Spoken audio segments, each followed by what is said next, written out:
انسان جب کسی شخص سے پیار کرنے لگے، کسی کو اپنا رہبر اور رہنما ماننے لگے،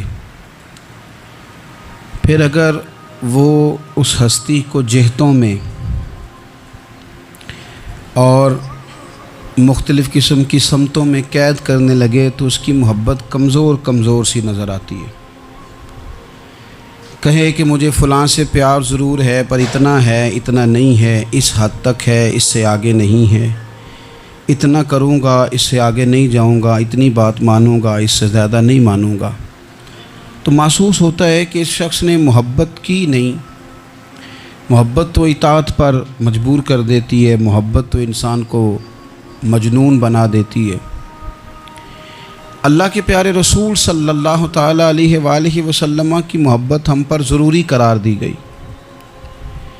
جس طرح حدیث پاک میں یہ فرمایا گیا نا کہ تم اتنی دیر تک مومن نہیں ہو سکتے جب تک ہر چیز سے بڑھ کر، ہر شخص سے بڑھ کر نبی پاک علیہ السلام سے پیار نہ کرو، اسی طرح قرآن مجید نے فرمایا کہ فلا و ربک، اے محبوب ہمیں آپ کے رب کی قسم، اے محبوب آپ کے رب کی قسم، لا یؤمنون حتی یحکموک فیما شجر بینہم، یہ اس وقت تک مومن نہیں ہو سکتے جب تک اپنے ہر معاملے میں آپ کو حاکم تسلیم نہ کر لیں۔ یا آپ کو حاکم تسلیم کر لیں، ہر بات میں آپ کا حکم ماننے لگیں تو آپ کا رب پھر ان کو مومن مانیں گا۔ ہر معاملے میں، نماز پڑھنے میں بھی نبی پاک کا حکم ماننا ہے، اور شادی کرنے میں بھی نبی کریم کا حکم ماننا ہے، روزہ رکھنے میں بھی حضور کا حکم ماننا ہے، اور تجارت کرنے میں بھی نبی کریم علیہ السلام کا حکم ماننا ہے۔ جس طرح ہم لوگوں نے نوافل پڑھنے میں، تلاوت کرنے میں رسول کریم علیہ السلام کی بات کو سننا ہے، اسی طرح ہم نے فیصلے کرنے میں، کچہری میں جانے میں، عدالت میں پہنچنے میں، وہاں بھی ہم نے نبی کریم صلی اللہ تعالیٰ علیہ وسلم کی بات پر ہی غور کرنا ہے، اور سرور کائنات علیہ السلام کو ہر معاملے میں از اول تاخیر اپنا حاکم تسلیم کرنا۔ جب ہم اس مفہوم کو سادہ لفظوں میں لیتے ہیں نا کہ ہر معاملے میں حضور سید عالم صلی اللہ علیہ وسلم کا قول فیصل ہوگا، تو پھر ہم کہتے ہیں کہ دنیا میں جب نظام مصطفیٰ نافذ ہو پھر حضور کا قول فیصل ہے۔ یعنی جس طرح حضور کی بات مسجد کے ممبر سے مانی جا رہی ہے، اسی طرح پارلیمنٹ میں بھی اسی طرح حضور کی بات کو تسلیم کیا ہے۔ جس طرح نبی پاک علیہ الصلوۃ والسلام کی بات کا نفاذ ہم نماز روزے کے معاملے میں غور سے سنتے ہیں، مسئلہ پوچھتے ہیں، باریک ہو کے چلتے ہیں، اسی طرح جب جج فیصلہ کرے تو پھر بھی اس نے رسول اللہ صلی اللہ علیہ وسلم کے دین کو ہی دیکھنا ہے۔ نظام مصطفیٰ صلی اللہ علیہ وسلم جب نافذ ہوگا، دنیا میں حضور کا قانون جب نافذ ہوگا تو پھر ٹھنڈی ہوا چلے گی۔ مسلمانوں کا یہ مسئلہ ہے کہ یہ نبی پاک سے پیار تو کرتے ہیں اور الحمدللہ بڑا کرتے ہیں، لیکن یہ پیار کو جہتوں اور سمتوں میں قید کرتے ہیں۔ یعنی مسجد میں آ کے درود شریف پڑھتے وقت اگر حضور کے غلام ہوتے ہیں تو فیصلہ کرتے وقت اور اپنے حق میں فیصلہ سنتے وقت، اس وقت بھی ہمیں نبی پاک کا ہی غلام ہونا چاہیے۔ ہمیں ووٹ لیتے وقت بھی حضور کے غلام، اور ووٹ دیتے وقت بھی نبی پاک صلی اللہ علیہ وسلم کے غلام۔ جب تک نظام نافذ نہیں ہوتا، نظام، یورپ کو آپ کی نماز سے تکلیف ہی کوئی نہیں تو نماز پڑھنے کے لیے مسجدیں بنانے کی اجازت دیتے ہیں، قرآن پاک جتنا مرضی آپ وہاں پڑھیں وہ اجازت دیتے ہیں، آپ زکاتیں دیں جتنی مرضی، وہاں سے لوگ چندے اکٹھے کر کے یہاں نہیں لے آتے، کریں جو مرضی۔ ان کو آپ کی نہ نماز سے پریشانی ہے، نہ مسئلہ زکوٰۃ سے پریشانی ہے، نہ صوم و صلات سے مسئلہ ہے۔ ان کو تو مسئلہ یہ ہے کہ کچہری میں کہیں نبی پاک کا دین نہ آ جائے، ان کو تو مسئلہ یہ ہے کہ کہیں پارلیمنٹ میں حضور کا دین نہ آ جائے۔ دو قومی نظریے کیا ہیں اور نظریہ پاکستان کیا ہے جس کی بنیاد پر پاکستان بنا؟ بڑے ٹھنڈے دل سے میری بات کو سمجھیے گا۔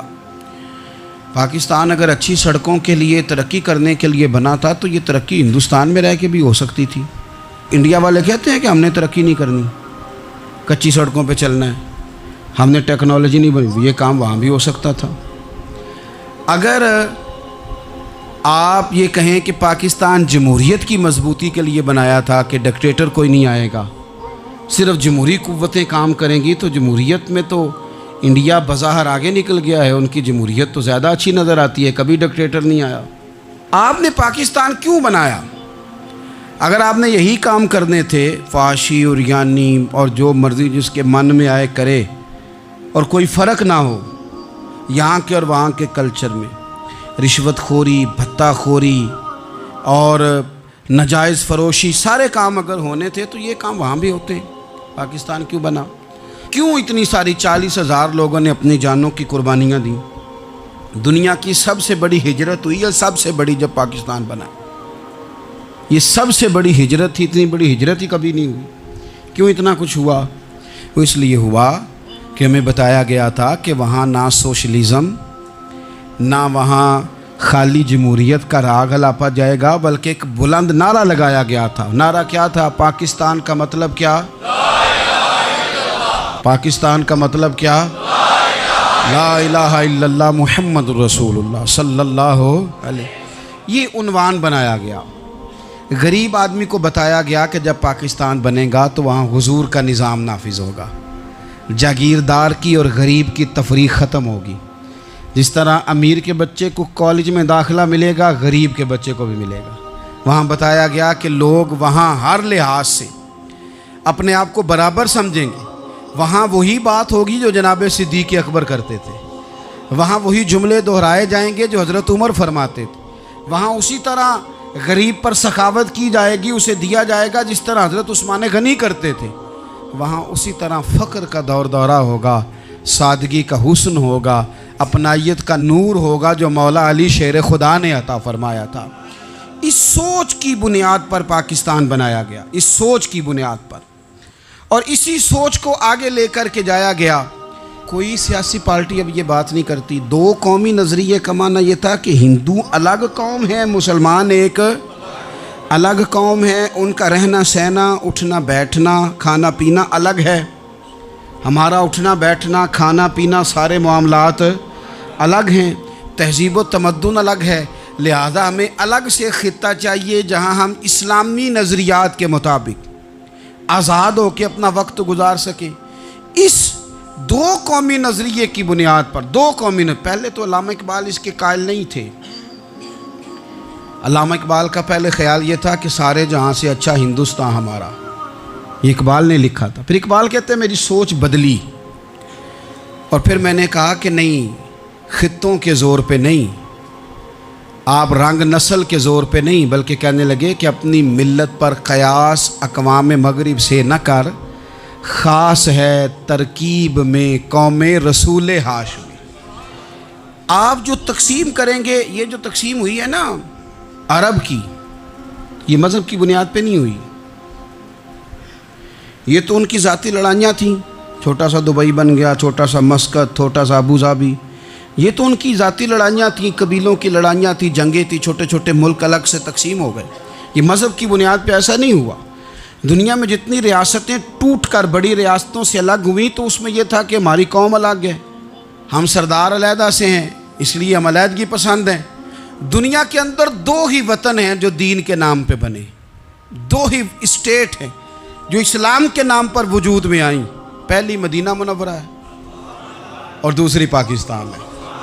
خالص مذہب کے نام پر یہ دو ریاستیں وجود میں ہیں، ایک مدینہ طیبہ اور دوسرا پاکستان۔ پاکستان کا مطلب کیا؟ لا الہ الا اللہ محمد رسول اللہ صلی اللہ علیہ وسلم۔ اس بنیاد پر اس وطن کو، خطے کو حاصل کیا گیا، یہی نعرہ لگایا گیا، یہی نعرہ محمد علی جناح لگاتے تھے، یہی ڈاکٹر اقبال لگاتے تھے، یہی نعرہ چودھری رحمت علی لگاتے تھے، یہی وہ نعرہ تھا جس نعرے کو تحریک پاکستان کے قائدین نے آگے پہنچایا۔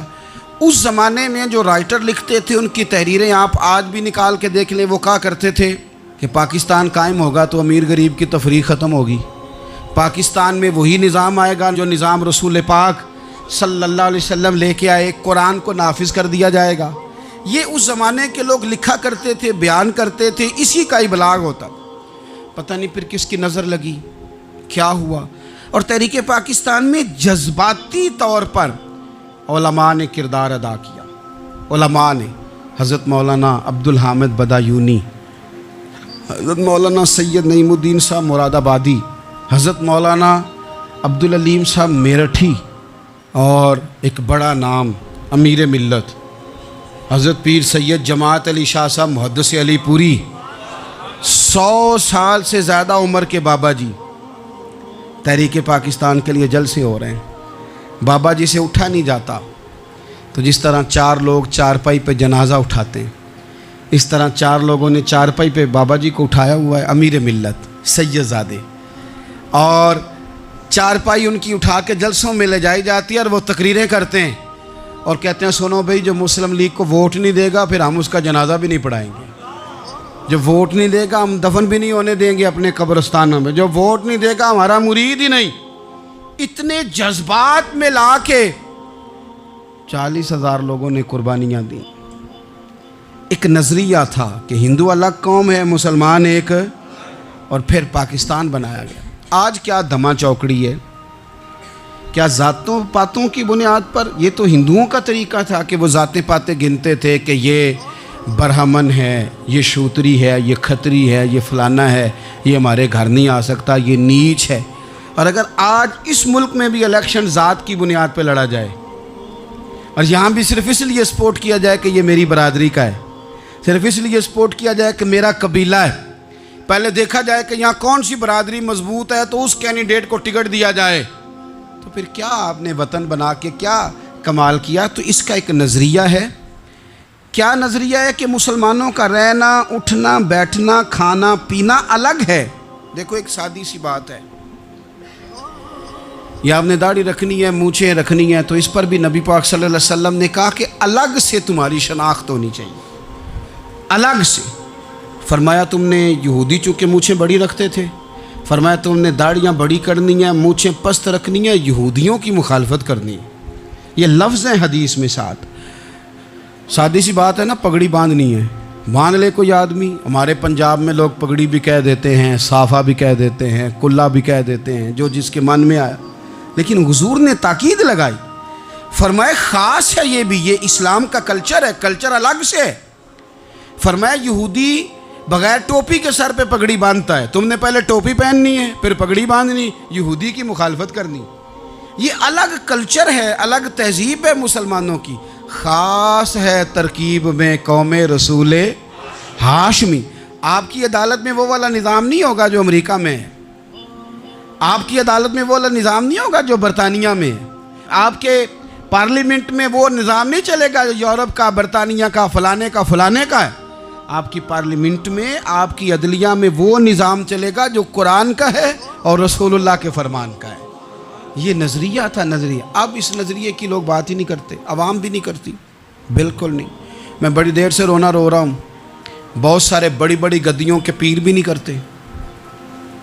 ان کو پتہ ہے کہ اگر نظام مصطفیٰ نافذ ہوتا ہے تو مجھے بھی بتانا پڑے گا کہ 80 مربع کہاں سے آئے، مجھے بھی بتانا پڑے گا کہ یہ جو میں 1.25 کروڑ کی کار میں گاڑی میں گھومتا ہوں تو یہ کہاں سے آئی، حساب دینا پڑے گا۔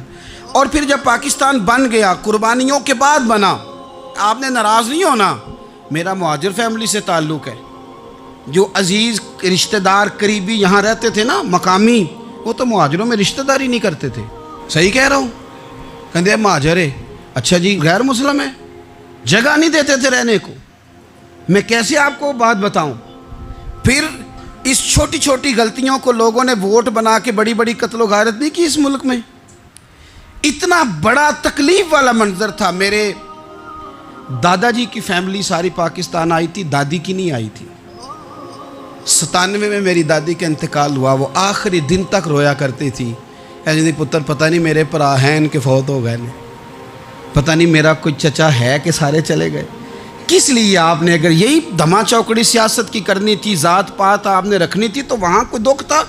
یہ تماشے تو وہاں بھی ہو رہے۔ وہ آخری دن تک رویا کرتی تھی۔ اب تو خیر آنکھیں بڑی جدید ان کا آپریشن ہوتا ہے، تو ایک زمانے میں آنکھوں کا آپریشن ہوتا تھا، ڈاکٹر کہتے تھے لائٹ بند رکھو، سبز رنگ کی پٹی باندھو، 4 گھنٹے کے بعد دارو ڈالنا ہے آنکھ میں، ڈراپس ڈالنے۔ میں 4 گھنٹے کے بعد ان کی آنکھوں میں ڈراپس ڈالنے جاتا تھا، تو کبھی کبھی مجھے بٹھا لیتی تھیں، تو کہتی تھیں کہ پتہ نہیں کوئی بچا ہے کہ نہیں بچا، پتہ نہیں اب کوئی ہے کہ نہیں۔ پتہ نہیں کوئی ان میں سے ہوگا کہ نہیں. پتر میں تینوں دساں ساڈے پنڈ کس طرح دا ہوندا سی. میں تمہیں بتاؤں فلانی چیز. پھر جناح نے اعلان کیا تھا کہ ملک بن گیا. کہتی تھی ہم نے بڑا کہا اپنے رشتہ داروں سے کہ چلیں، پر وہ کہتے تھے یہ تو تھوڑے دنوں کی بات ہے، سب نے واپس آ جانا ہے. میں نے 2 دفعہ یہ ماحول دیکھا ہے اٹاری اسٹیشن پہ، واگا بارڈر پہ، ایئرپورٹوں پہ. ایک بھائی ادھر ہے، ایک ادھر ہے. اس طرح تڑپ کے روتے ہیں جب لوگ انڈیا پاکستان آتے جاتے ہیں. کیوں آپ نے یہ سارا کچھ کیا؟ صرف ایک نعرہ تھا کہ پاکستان کا مطلب کیا؟ لا الہ الا اللہ محمد الرسول اللہ. صرف ایک نعرہ تھا کہ یہاں ہم حضور کا دین لے کے آئیں گے. وہ دین تم لائے نہیں. انہی نوابوں، وڈیروں، چودھریوں کے ذمے تم نے کام لگا دیا. اپنے ملک میں حضور کے نظام کے لیے جد و جہد کریں. یہ بنا ہی نبی پاک کے نظام کے لیے. اس کا کوئی دوسرا حل ہو سکتا؟ کوئی حل نہیں. یہ حضور کے نظام کے لیے بنا ہے. 2-3 باتیں آپ کی خدمت میں عرض کرنی ہے جو آپ نے زیادہ غور سے سننی. سب سے پہلے تو پاکستان بدلنے کے لیے ضروری ہے کہ نظام مصطفیٰ کے لیے جد و جہد کی جائے، فکر حسینی اپنائی جائے، اور وقت کے ہر یزید کو للکارا جائے، اور للکار کر کے نظام کے لیے کوشش کی جائے کہ نظام مصطفیٰ اس ملک میں نافذ ہو. اس جد و جہد کو آگے بڑھایا جائے. وہی جد و جہد جو ہمارے بزرگوں کا قافلہ صدر الافاضل سید نعیم الدین مراد آبادی سے لے کر علامہ شاہ احمد نورانی صدیقی تک اور آج کے اس دور کے اکابرین تک جو جد و جہد کرتا آیا ہے، اس جد و جہد کو اپنایا جائے. ہمارے منہ سے یہ لفظ نکلیں کہ ہمیں صرف مسجد میں دین نہیں چاہیے، کچہری میں بھی چاہیے. دیکھیں نا، کچہری میں دین نافذ ہو تو کس طرح ہوتا ہے. تراویح بڑی سونی حضرت ابی بن کعب پڑھایا کرتے تھے، قرآن بڑا سونا پڑھتے. تو حضرت عمر نے کہا یہ تراویحیں پڑھائیں گی. اب چونکہ قرآن اچھا پڑھتے تھے، اچھا سمجھتے تھے، تو حضرت عمر نے فرمایا چونکہ قرآن اچھا پڑھتے ہیں لہذا چیف جسٹس بھی انہی کو بنانا ہے، جن کو سمجھ ہو قرآن کیا کہتا ہے فلاں چیز کے بارے. تو قاضی القضاء جج بھی حضرت ابی بن کعب کو بنایا. حضرت عمر پر ایک بندے نے مقدمہ کر دیا، حضرت عمر نے انہیں قاضی بنایا ہے. مقدمہ کر دیا. جناب عمر پیش ہوئے عدالت میں. پہلے تو وہ اٹھ کے کھڑے ہو گئے. پھر اس کے بعد مدعی نے جناب عمر سے کہا کہ آپ گواہ دیں. حضرت عمر کے پاس گواہ نہیں تھے تو اس نے کہا ٹھیک ہے پھر آپ قسم دیں. تو حضرت ابی بن کعب رضی اللہ تعالیٰ عنہ فرمانے لگے آپ کو امیر المومنین کے ساتھ یہ رویہ اختیار نہیں کرنا چاہیے. آپ امیر المومنین سے قسم کا مطالبہ کر رہے ہیں. آپ کو پتہ نہیں کہ یہ وہ ہستی ہے جن کی رسول پاک علیہ الصلوۃ والسلام نے گواہیاں دی ہیں کہ بڑے کام کے آدمی ہیں، ان کی فضیلتیں حضور نے بیان فرمائی ہیں. آپ امیر المومنین سے. حضرت عمر نے جناب ابی بن کعب کی طرف دیکھا. حمایت تو حضرت عمر کی کر رہے تھے نا، لیکن یہ نظام مصطفیٰ ہے، یہ حضور کا دین ہے. حضرت عمر فرمانے لگے آپ اس مقدمے کا فیصلہ کر لیں، بعد میں آپ کو معزول کر دیا جائے گا. یہ آپ نے کیا کہا کہ امیر المومنین سے مطالبہ نہ کریں؟ فرمایا میں جتنا مرضی بھی معزز ہوں تو نبی پاک کی قاعدے کے اندر نہ. جو قانون حضور نے دیے میں اس کے اندر ہوں. کسی کا اعزاز اسے قانون سے باہر لے کر نہیں جاتا. میں قانون میں ہوں اور نظام مصطفیٰ کی سائے کے نیچے ہوں. سب سے پہلے تو نظام مصطفیٰ کا مطالبہ کریں. دوسرا میں آپ کو ایک بات عرض کروں. ایک ہوتا ہے گھر، ایک ہوتا ہے قبرستان. ایک ہوتا ہے گھر، ایک ہوتا ہے ڈیرا. ان دونوں میں فرق ہے. ہمارے حکمرانوں اور سیاستدانوں کے لیے پاکستان یہاں تو قبرستان ہے، یہاں ڈیرا ہے. اگر کوئی مر جائے تو یہاں لا کے دفن کر دیتے ہیں تاکہ پتہ چلے ہم یہاں کے باسی ہیں. یہاں ڈیرا آپ کو پتہ ہے نا، پنجابی میں ڈیرا سمجھتے ہیں، فارم ہاؤس، بیٹھک، سمجھ میں آتا ہے نا مسئلہ. ڈیرے پہ نا لوگ مکان نہیں بناتے تھے، اچھا باورچی خانہ نہیں بناتے تھے، کیونکہ ڈیرے پہ سیاست کرنی ہوتی ہے. کوئی 2-4 بندے آئے، بیٹھے، چائے شائے پی، چلے گئے. رہائش جہاں ہوتی ہے وہاں سونے کے لیے، بیٹھنے کے لیے، آرام کرنے کے لیے، کچن، باورچی خانہ، کھانے پینے کے لیے، وہاں اپنے گھر والوں کے لیے بندہ بندوبست کرتا ہے. پاکستان کو تو ڈیرا بنایا ہوا ہے. یہاں تو یہ آتے ہیں ڈیرے داری کرنے کے لیے. سیاست کی 4 دن، لوگوں کو قائل کیا، الیکشن لڑا، جیت گئے تو رہ گئے، ہار گئے تو چلے گئے، اور جب جیتنے کے بعد بھی حکمران رہے تو رہے، نہ رہے تو چلے گئے. یہ تو ڈیرا ہے. لیکن ڈیرے میں زیادہ نقصان چودھری کا نہیں ہوتا کہ وہ چودھری بنا ہوا ہے. زیادہ ظالم وہ ہوتا ہے جو اپنے آپ کو کمی سمجھتا ہے، وہ نقصان کرتا ہے، چودھری کا بھی، چودھری کے بچوں کا بھی.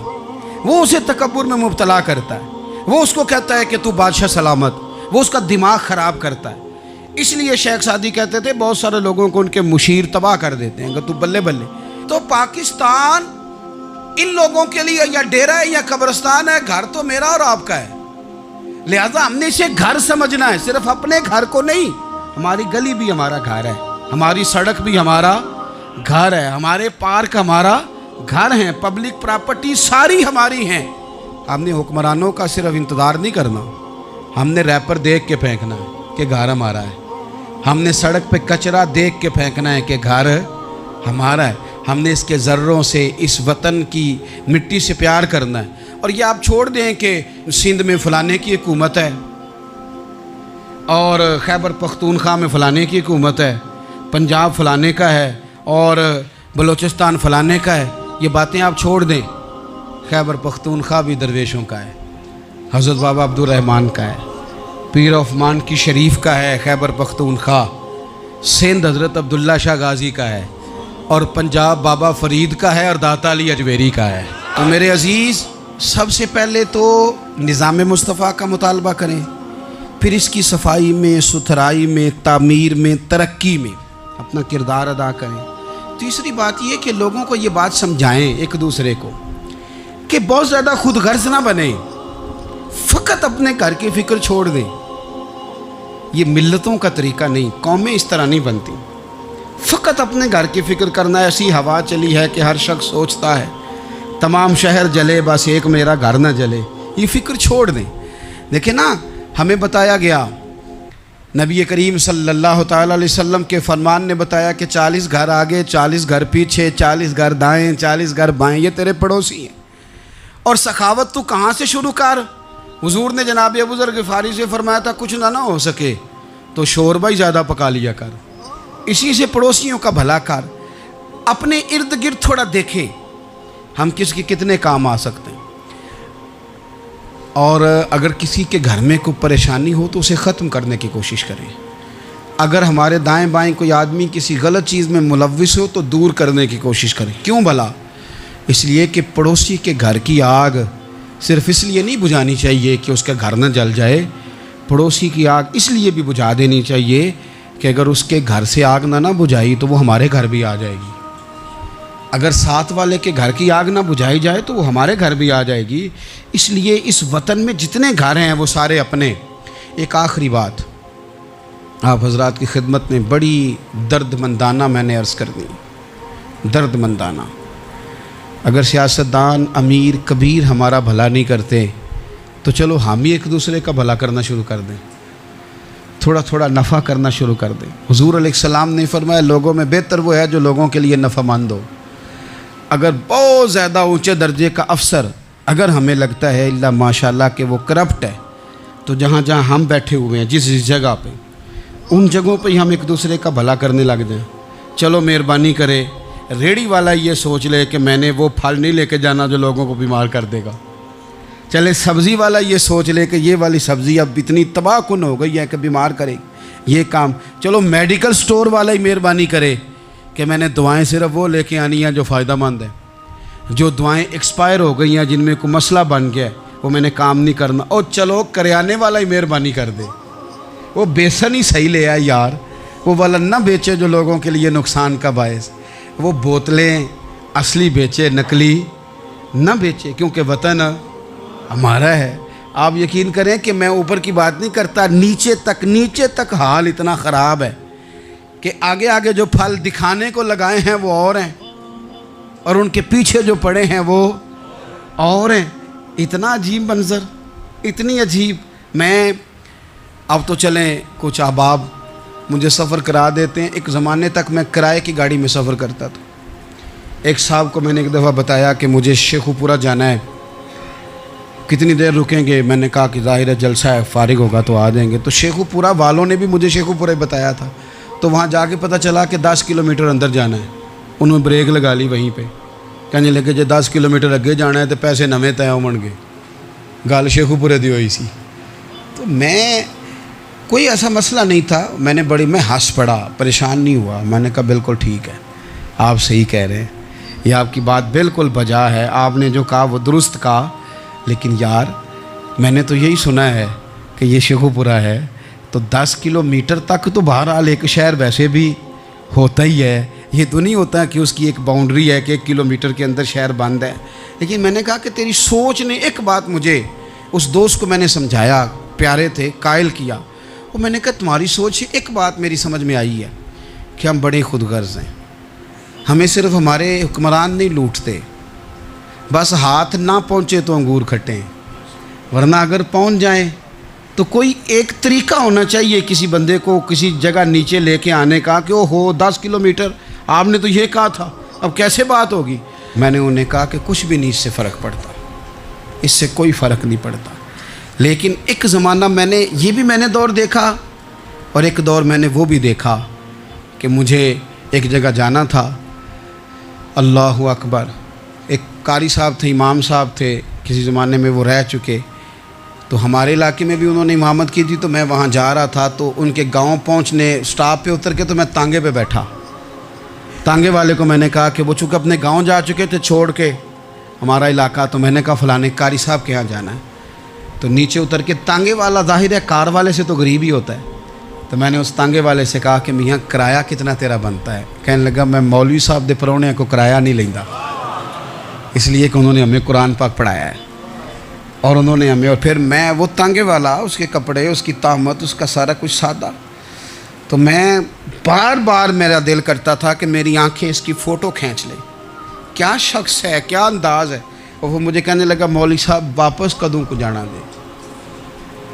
میں نے ان سے کہا کہ میں نے نا جی شام کو ہی واپس لوٹ جانا ہے، تو کہنے لگے میں ڈیگر کو تک تہاڈا ویٹ کراں گا، تو میں تمہیں ڈیکاں گا، ایک سواری کٹ پاواں گا، میرا دل کردا ہے مولوی صاحب دا پرونا واپس بھی فری جائے۔ کیا اس کی آمدن ہوتی ہے تانگے والے کی؟ وہ بندہ بھی یاد رہ گیا، یہ بندہ بھی یاد رہ گیا، خدا را ہم یاد رہیں گے، مہربانی کریں آپ، ایک دوسرے کا تھوڑا تھوڑا بھلا کریں، ایک دوسرے کی تھوڑی تھوڑی خیر کریں، ایک دوسرے کا تھوڑا تھوڑا نظریہ۔ ایک بندہ مجھے وہ بھی یاد ہے، بس میں بیٹھا تھا تو اس نے نا، ایک بوڑھی اماں نے اسے کہا کہ پتر میرے کو نا کرایہ 14 روپے تھا، تو اس نے کہا پتر میرے کو 10 ہی دے، تو اپنا اپنا رویہ ہوتا ہے، تو وہ کنڈکٹر جو تھا گاڑی کا، وہ کہنے لگا اماں جی اتر کے گا نہیں جے جانا؟ کہنے لگی پتر وے جانا ہے، پیدل ٹر جائیں گی، غریب ہے میرا پتر، زیادہ پیسے نہیں کماندا، تو 10 روپے ہی نے۔ تو وہ کلینڈر بھی مجھے یاد رہ گیا، اس نے 10 بھی اماں کو واپس کر دی، کہنے لگا اماں جی کوئی گل نہیں، ساری دیہڑی کمائی دے ہی نے، اللہ دیونے والا ہے، تسی پیدل نہ جاویو، اے 10 روپے رکشے والے نو دئیو تاکہ تانوں گھر چ۔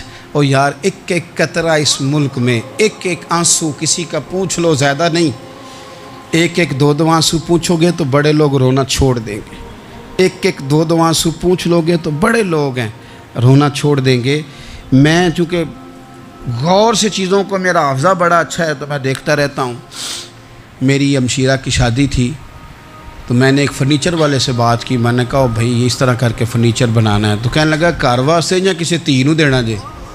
وڈیرے بابا جی۔ میں نے کہا جی نہیں، کہنے لگا حضرت جی جی میں دل کرے گا کر لیا جی، تیاں تیانیاں دا اونج بھی حصہ ہوندا ہے، تو میں بیٹیوں کے لیے، او بھائی نہ کوئی اس میں کمی ہوئی، غریب آدمی تھا نہ میں نے کوئی کمی کی، ہو گئی بات، پر بابا تو یاد رہ گیا نا، او بھائی تھوڑا تھوڑا نا، یہ وطن ہمارا ہے، تیاں بھی سانجیاں ہوندیاں نے تے انہاں دے دکھ بھی سانجے، اسی بڑے چنگے لوگ جے، ساڈے وڈیرے سانوں یہ نہیں سن کہندے فلانے دا جوائی ہے، وہ سانوں کہن سن ساڈے پنڈ دا جوائی ہے۔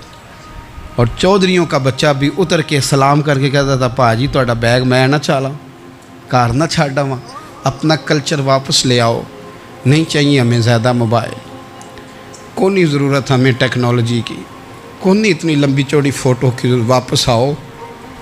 بیٹی اس پنڈ ساڈی تھی ویائی ہے، اتھے جدو برات جائے گی تو اس تھی دا بھی تحفہ جائے گا، کیونکہ اتھے یہ واپس آ جاؤ، نہ اتنے جدید بنو کہ خود غرضی ہو، نہ یہ جملے بولو کہ میں ضرورت پڑے تو گدھے کو باپ بنا لیتا ہوں، اس طرح نہ کرو، اپنی ہی مٹی پہ چلنے کا سلیقہ سیکھو۔ کسی کے سنگ مرمر پہ چلو گے تو پھسل جاؤ گے۔